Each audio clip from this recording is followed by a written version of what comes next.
नाज़िर ॻड़हई यासीन में सखर पुलिस था जुड़तो मुक़ाबले में क़तल कयल इरफान जतोई के कातिलनि जी गिरफ़्तारी लाइ जतोई बिरादरी जे माण्हुनि अमरोटी पंप खां प्रेस क्लब ताईं एहतजाजी मुज़ाहिरो करे रैली कढी।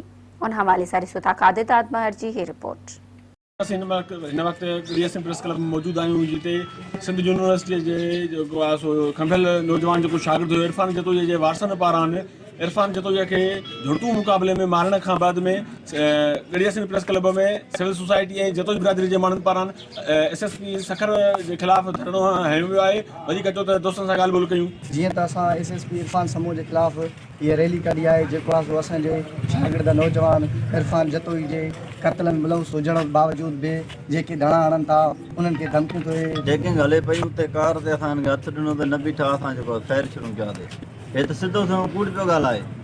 सिंध IGP ॿुधंदो हूंदो DIG ॿुधंदो हूंदो सभु इहो वीडियो वायरल ॾिसंदा हूंदा त कूड़ थो ॻाल्हाए। हुते शागिर्द खे जेको यूनिवर्सिटीअ मां खणी आयो हुयो महीनो लिकाए हुते रखी कूड़ो पुलिस मुक़ाबिलो ॾियारे हुनखे मारियो अथईं। असां इहे एहतजाज कयूं था। हे धरणा हया था वञनि धरणनि खां पोइ वरी रहंदो धमकियूं ब्लैकमेली मैसेजियूं अचनि थियूं।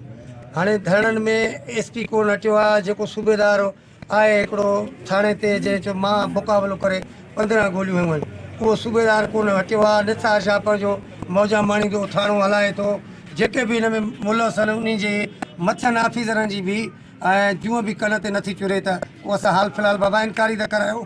हुनखे 2 टे ॾींहं हटायूं साइड त कयूं त को अवाम खे जेको गुस्सो आहे कुझु अवाम सिंध जो जेके ऑफिसर वस वारा जा सिंध जा नुमाइंदा आहिनि उहे सिंध जे अवाम खे ईअं नज़रों सां ॾिसनि था हुननि जे अॻियां ॼणो के रिढा बकरियूं आहिनि। दोस्तनि जूं ॻाल्हियूं ॿुधियूं हुननि जो इहो ई चवणु हुयो त असांजो मक़तूल इरफान जतोई खे जेको आहे सो नाहक बेदर्दीअ सां क़तल कयो वियो हुयो यूनिवर्सिटीअ मां खणी करे।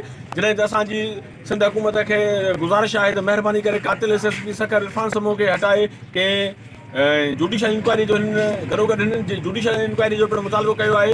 हिननि जो वधीक चवणु आहे त असांखे कोर्टनि खां उमेदु आहे। कैमरामैन AD अबड़ो सां गॾु कादिर आदमहर, मराठी न्यूज़।